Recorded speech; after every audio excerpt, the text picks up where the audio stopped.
Movements.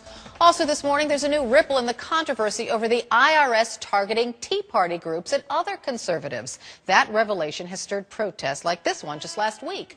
Well, now we learned that other political interests were also flagged for special scrutiny by the IRS. And those groups include liberal groups who helped elect the president to a second term. Our chief congressional correspondent Dana Bash is on Capitol Hill to tell us more. Good morning.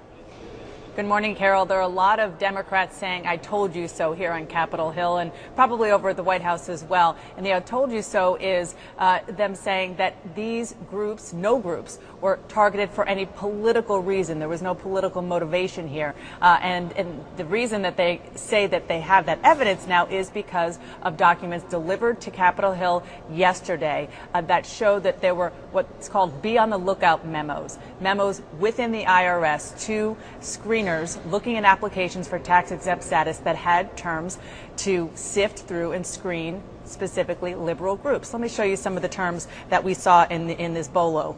Progressive, medical marijuana, Occupy Territory advocacy. Now, Democratic Congressman Sander Levin, who is the top Democrat on the House Ways and Means Committee, that is one of the investigative committees, is really, really upset. He sent out a blistering statement about the Inspector General at the IRS, saying that he simply did not do a good enough job when he issued his report about these groups and about IRS targeting, because he did mention conservative groups, Tea Party and other like-minded groups, but didn't talk about progressives. And the defense over at the IRS IG's office is that their mission was to look at conservative groups.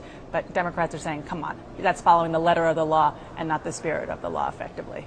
Although no liberal groups have actually come forward and like loudly complained, I haven't heard any progressive group coming forward and saying they were targeted by the IRS. What are Republicans saying about this? That's an excellent point, Carol. So Republicans are saying that this is not case closed by any means, because they argue if you look at these documents and you look at these, what are effectively memos that went out internally, mostly back in 2010 at the IRS, the way that it went after or screened out Tea Party groups, those groups were found, and then they were separated out, they say, and put in a separate pile, and actually maybe in some cases sent to Washington for real scrutiny, and in some cases Tea Party groups say they felt harassed. With regard to this new information we have based on these memos, the progressive groups, the liberal groups, were simply screened and they were told to give it an extra once over. It was a different kind of treatment. And I have to tell you, I talked to a Democratic source familiar with this investigation who actually agreed that there is a difference. Although